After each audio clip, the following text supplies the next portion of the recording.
April 12, 1966, 1:30 in the afternoon. The sun was still high enough to reach the forest floor in broken patches through the lodgepole pines. A family had pulled off the Grand Loop Road and spread their lunch across a weathered picnic table at the Cascade Picnic area, just north of Canyon Junction. The Yellowstone River carved its impossible canyon a few miles to the south. The park smelled like sulfur and cold pine, and the particular mineral tang that never quite leaves your lungs once you've breathed it. The father's name was William Johnson. His wife was there. His daughter, 7 years old, was there. And his son, Dennis Eugene Johnson, 8 years old, 4 feet nothing, 60 pounds soaking wet, was there too. Then, he wasn't. There is a version of this story where Dennis Johnson wandered 50 yards into the trees, got turned around, walked the wrong direction, and that was the end of a short life. There is another version where something else happened, something that doesn't fit neatly into the category of accident.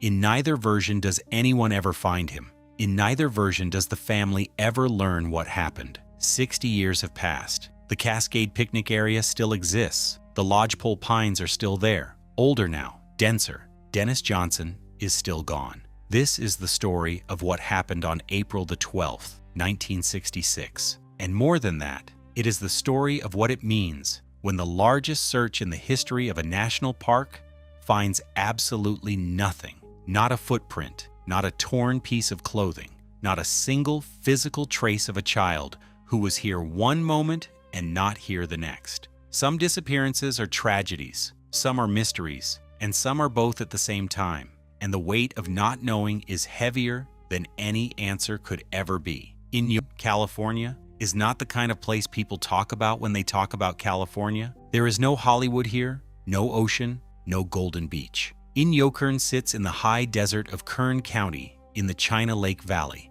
at an elevation of about 2,400 feet. The Coso Range rises to the east. The Sierra Nevada closes off the western horizon. The sky is enormous, and the land is dry, and the wind never quite stops. In 1966, Yellowstone had a population of around 900 people. Most of the families in the area were connected in some way to the Naval Air Weapons Station at China Lake, the vast military testing complex that had dominated the valley since World War II.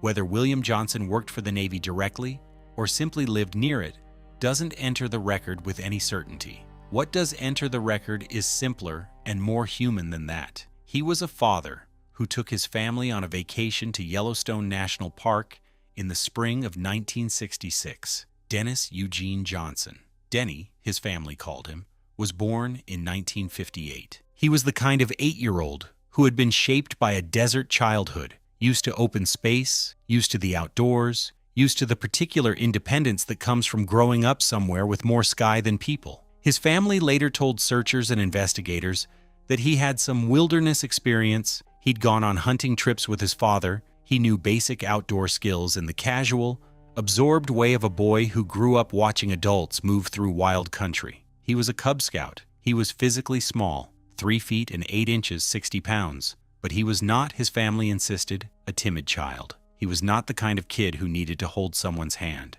The drive from Yellowstone to Yellowstone is roughly 10 hours through the Mojave, up through Nevada, across southern Idaho, and into Wyoming. In 1966, the interstate highway system was only partially complete, and a family road trip like this one would have felt genuinely long. 2-lane roads through sagebrush, gas stations with hand-painted signs, the Sierra Nevada giving way to the Great Basin, giving way to the high plains of Wyoming.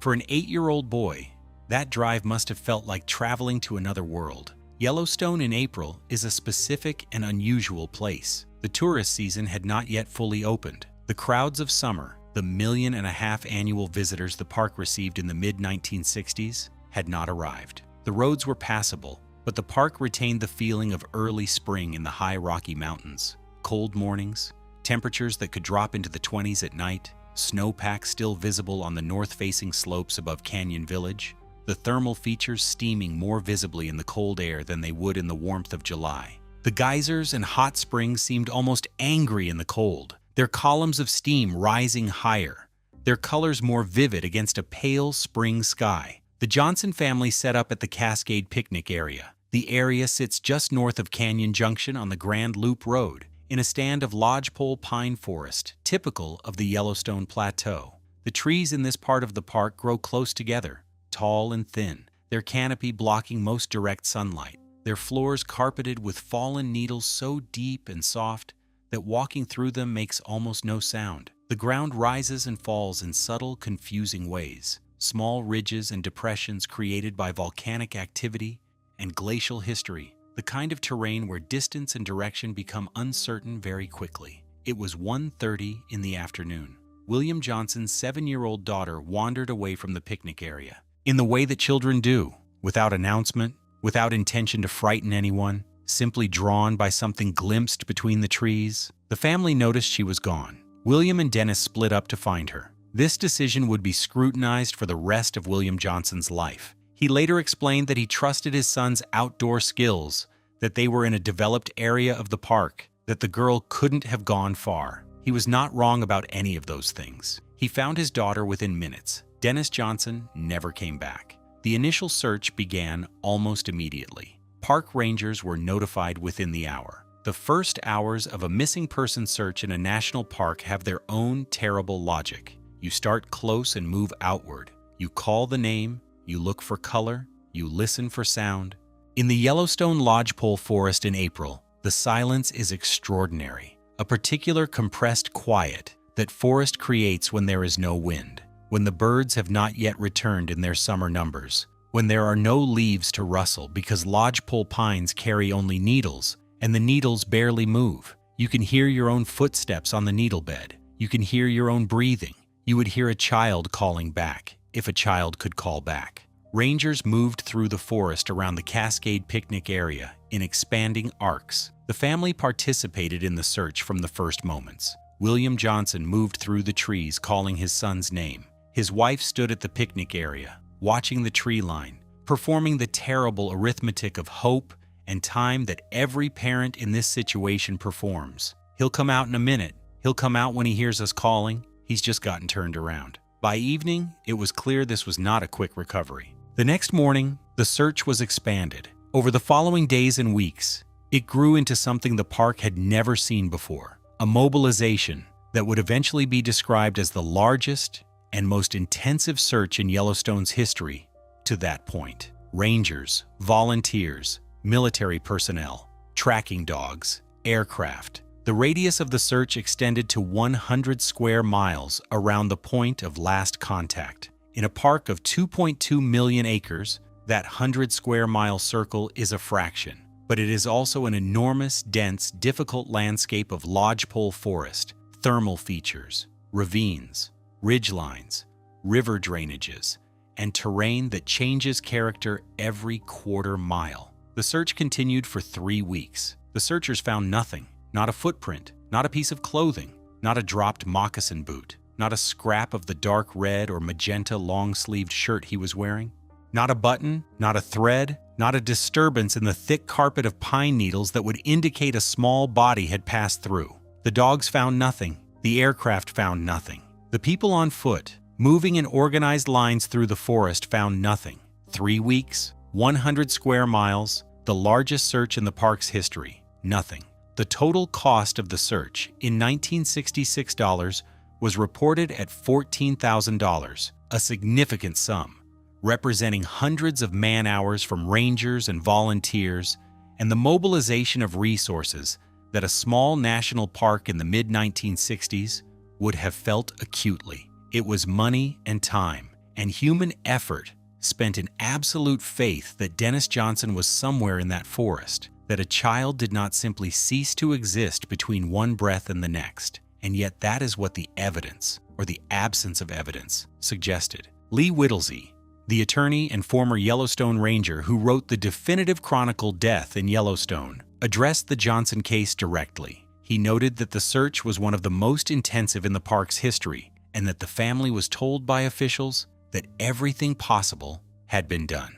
Dennis Johnson's brother later confirmed to park officials that the family believed the search had been thorough, that no stone had been left unturned. That acknowledgement, coming from the family of a missing child, is one of the more heartbreaking details in a case full of heartbreaking details. It means the family understood. It means they had accepted, at some level, that this was the outer limit of what human effort could accomplish against a landscape that had simply absorbed their son and kept him. To understand why no trace of Dennis Johnson was ever found, it helps to understand the specific character of the Yellowstone landscape around Canyon Junction in April 1966. The Cascade Picnic Area sits on the Yellowstone Volcanic Plateau at approximately 7,700 feet elevation. The forest here is dominated by lodgepole pine, Pinus contort, a species adapted to volcanic soil, periodic fire, and extreme winters. Lodgepole forests on the Yellowstone Plateau have a particular visual quality. The trees grow densely and to roughly uniform height, creating a forest that looks almost the same in every direction. There are no landmarks. The sun is the only reliable orientation tool, and in April, the sun's path is still low and can be obscured by overcast for days at a time. The terrain around Canyon Junction is not flat. The Yellowstone River, a few miles to the south, has carved the Grand Canyon of the Yellowstone, a gorge up to 1,200 feet deep and 20 miles long, into the volcanic plateau. The canyon is not visible from the forest floor in most places. You can walk toward it without knowing it is there until the ground simply ends. In April 1966, the water in the river was cold enough to stop a healthy adult's heart within minutes. There are thermal features throughout the area: hot springs, fumaroles, mud pots, many of them unmarked, and some of them capable of dissolving organic material at temperatures exceeding 200 degrees Fahrenheit. There is also the question of large predators. Yellowstone in 1966 was before the implementation of the park's bear management plan, before the era of bear boxes and food storage regulations and systematic hazing of bears that had become habituated to human food sources. In the mid-1960s, bears, both black bears and grizzly bears, roamed freely through developed areas of the park, including campgrounds and picnic areas. The relationship between bears and park visitors in 1966 was dangerously casual by modern standards. Bears were present. Bears were attracted to food sources. A picnic area at 1:30 in the afternoon on a spring day in Yellowstone was exactly the kind of location a bear might investigate. Former ranger and search and rescue expert Richard Jones, who has participated in hundreds of searches in Yellowstone and surrounding parks, has noted that if an animal takes a body in Yellowstone, it does not remain intact for long. Bears, wolves, coyotes, foxes. The scavenging community of Yellowstone is thorough and efficient. Within a week of death, Jones noted, there may not be much physical evidence left of a human body in this landscape. In 1966, wolves had been extirpated from Yellowstone. The park's wolf reintroduction program would not happen for another 30 years. But grizzly bears were present in significant numbers, and black bears were common in developed areas. The thermal features were capable of destroying biological material entirely. The Yellowstone River, in its canyon below the picnic area, runs at speeds and temperatures that would be lethal to a small child who fell in. The absence of physical evidence in this context is not necessarily mysterious. It is consistent with what we know about what Yellowstone does to bodies. But it is also consistent with something else. There is a detail in the Dennis Johnson case that investigators and researchers have returned to repeatedly in the 60 years since his disappearance: the absence of any footprints or trackable trail. In a forest with a deep carpet of pine needles, footprints are difficult to preserve. But near the picnic area itself, near the parking area, on the packed dirt paths between the tables, on the soft ground at the forest's edge, some trace of a child's passage should have been visible. Rangers with tracking dogs moved through this area within hours of the disappearance. The dogs found nothing. This is not impossible. A dog trained in tracking can lose a scent for many reasons, including thermal disturbance from geothermal features that shift air currents unpredictably. But it is unusual. The Cascade Picnic Area in 1966 was accessible directly from the Grand Loop Road. Vehicles drove past it continuously during daylight hours. Park visitors, ranger vehicles, the slow tourism traffic that characterized Yellowstone in April. A child walking out of the forest and toward the road would have been visible to any driver. A child approaching a vehicle in a national park picnic area would not have looked suspicious, would not have triggered alarm in a stranger. The year 1966 was before the American cultural shift in awareness of child abduction. The idea that a stranger might stop a car and take a child from a national park picnic area in broad daylight on a busy road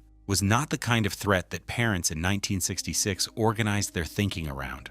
Children walked freely in those days, talked to strangers without suspicion, accepted the world as basically safe in ways that seem almost incomprehensible now. Some investigators, looking at the Dennis Johnson case in retrospect, have noted that the combination of factors, a busy road running directly past the picnic area, the absence of any physical trace in the forest, the failure of tracking dogs to establish a trail, is more consistent with a child leaving in a vehicle than with a child becoming lost in the trees. If Dennis Johnson was in the forest, even if he had been injured or died quickly, some trace should have been found. The forest is thorough, but it is not instantaneous. It takes time for a landscape to absorb the evidence of a person. The alternative, that a vehicle stopped on the Grand Loop Road, that a man or woman said something to a small boy walking alone near the road's edge, that Dennis Johnson climbed into a car and drove away from Yellowstone, is a theory that cannot be confirmed. There were no witnesses who came forward.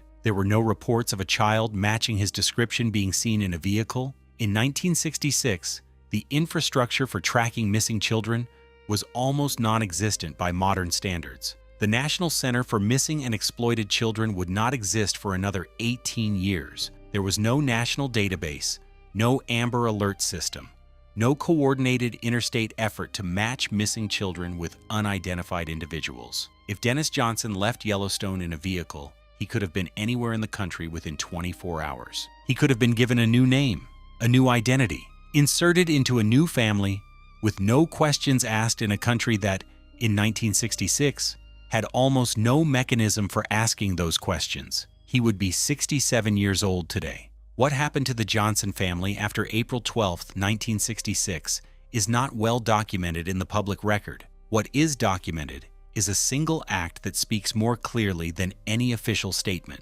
The family hired a psychic. In the absence of answers, in the silence that had replaced the name they called into the lodgepole forest for 3 weeks, William and his wife reached for something that rational inquiry had not provided. The psychic told them that Dennis had drowned in a shallow ditch near the point of last contact or had fallen into a canyon. This matches what the landscape around Canyon Junction could plausibly contain. It is also, of course, the kind of statement that can be mapped onto almost any forested terrain with water features. There is something profound in that choice, in the act of hiring a psychic, of sitting across a table from someone who claimed to perceive what trained rangers with dogs and aircraft and weeks of systematic searching had not been able to find. It is not a failure of reason. It is what love looks like when it has run out of rational options. It is what a parent does when every door that could have been opened has been opened, when every question that could be asked has been asked,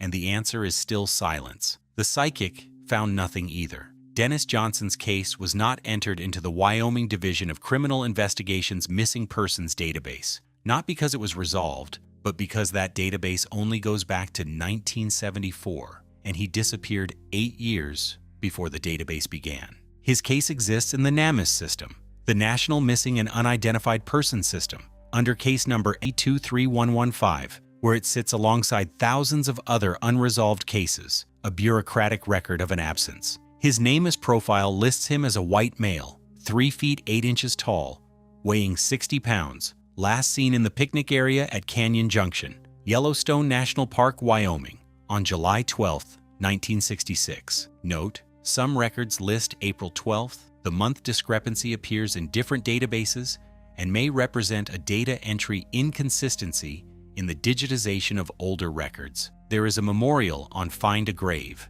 a website where people post memorials to the dead and missing. The memorial for Dennis Eugene Johnson notes that the total cost of the search was $14,000, a lot of money, in 1966. Underneath this notation, someone has written a message to him. Across the distance of 60 years, the case remains open. The Cascade picnic area is still there. The Grand Loop Road still runs past it, still carries the same slow parade of tourist vehicles in summer. RVs and rental cars and families with children looking out the windows at the steam rising from thermal features across the meadows. The lodgepole pines have grown in the 60 years since April 12, 1966. The forest floor is still covered in that deep, sound-absorbing carpet of fallen needles. The canyon of the Yellowstone River still drops 1,200 feet below the plateau rim, a short distance to the south. If Dennis Johnson is in that forest, if his remains are somewhere within the 100 square miles that searchers covered in 1966, then he has been there for 60 years, slowly absorbed by the landscape, the physical evidence of his passage dissolving back into the volcanic soil and the nitrogen cycle, and the patient attention of organisms that do not know or care what they are processing. The forest is not cruel, it is simply indifferent. It does not keep secrets. It simply keeps. The question that lingers, the one that cannot be resolved and perhaps never will be, is whether Dennis Johnson is in the forest at all. The tracker dogs found nothing. No footprints in the soft ground near the forest edge, a road running directly past the picnic area, an era before national databases, before coordinated missing child alerts, before the cultural awareness of abduction that defines modern parenthood. A small boy, 60 pounds, 4 feet nothing, alone for a few minutes near a road where vehicles passed, and nothing found, ever. The searches in Yellowstone that have followed, the dozens of missing persons cases, the hundreds of rescues, the long statistical record of what the park does to people who are careless, or unlucky, or simply in the wrong place, almost always produce something. A body in a river, a car with keys still in the ignition, a shoe, a sock, a backpack, some physical remainder of a person who was real. Dennis Johnson left nothing. There is a photograph. It is a school photograph or a family snapshot, the kind of photograph that every family in America was taking in the mid-1960s, printed on thin, glossy paper, faded at the edges now, the colors shifted toward yellow. It shows a boy with dark blonde hair and brown eyes, and the slightly formal posture of a child who has been told to sit still for the camera. He is wearing something ordinary, a shirt, probably, and he looks the way 8-year-old boys look in photographs from that era, slightly too solemn, slightly uncomfortable, waiting for the moment to be over, so he can go back to doing whatever 8-year-old boys do. That photograph was circulated in 1966 to rangers, to law enforcement, to the public. It was the face that searchers carried in their minds as they moved through the lodgepole forest calling his name. It was the face his family looked at when the search ended and the silence became permanent. That boy would be 67 years old today if he is alive. He would have gray in his hair, probably. He would have grandchildren, possibly. He would carry a 6-inch scar across his stomach, through his belly button, an identifying mark that has appeared in every missing persons report filed in his name in the 60 years since he disappeared. That scar is the most enduring physical detail we have of him. It is the detail that would identify him if he walked into a room today. It is the detail that keeps the case technically open, because a scar does not disappear, and a man who carries that scar and was born in 1958 and grew up somewhere other than where he was supposed to might, if he chose to, be found. No one has come forward. The case file at NamUs stays open. The Yellowstone Cold Cases database lists him, though the park's public affairs office has acknowledged that tracking missing persons is not something the park has historically done systematically. The Wyoming DC I will take calls about him, though their database doesn't go back far enough to include his entry. The National Park Service Investigative Services can be reached at 888-653-0009, somewhere in the middle distance between those bureaucratic facts and the weathered picnic tables at the Cascade Picnic area, between the lodgepole forest and the canyon, and the 60 years of silence, is the truth of what happened to Dennis Johnson on April 12, 1966. The forest knows. The forest doesn't say. And every year, in spring, when the park opens again and the families come back, and the children run between the picnic tables in that particular way that children have, free, unguarded, certain that the world is safe, the trees stand in their dense rows and the needles fall and the ground receives them, and the canyon holds the river in its deep stone arms, and the silence is complete. Some things don't come back from the wilderness. Some questions stay open forever. Denny Johnson, 8 years old, April 12th, 1966, still missing. And that's where we'll leave this mystery. What do you think happened to Dennis Johnson? Did he become lost in the wilderness? Or is there another explanation that still hasn't come to light? Share your thoughts in the comments below. If you enjoyed this story, don't forget to leave a like, subscribe to the channel, and turn on notifications so you won't miss the next mystery. Thanks for watching, and until next time, stay curious!